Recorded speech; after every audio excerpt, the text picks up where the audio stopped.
I'll have to start early. I was born in 1913. Our family was one of modest circumstances, and most of my early life was spent in a store out in East Whittier. It was a grocery store, one of those family enterprises. The only reason we were able to make it go was because my mother and dad had 5 boys, and we all worked in the store. I worked my way through college and to a great extent through law school. And then in 1940, probably the best thing that ever happened to me happened. I married Pat, who's sitting over here. We had a rather difficult time after we were married, like so many of the young couples who may be listening to us. I practiced law. She continued to teach school. Then in 1942, I went into the service.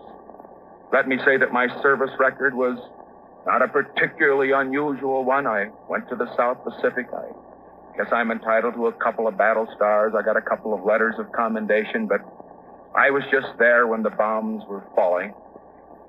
And then I returned to the United States, and in 1946, I ran for the Congress. When we came out of the war, Pat, during the war, had worked as a stenographer and in a bank and as an economist for a government agency. And when we came out, the total of our savings from both my law practice, her teaching, and all the time that I was in the war, the total for that entire period was just a little less than $10,000. Every cent of that, incidentally, was in government bonds. Well, that's where we start when I go into politics. Now, what have I earned since I went into politics? Well, here it is. I've jotted it down. Let me read the notes. First of all, I've had my salary as a congressman and as a senator.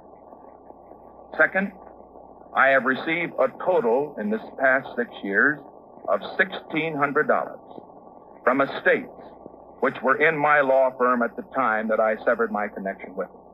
And incidentally, as I said before, I have not engaged in any legal practice and have not accepted any fees from business that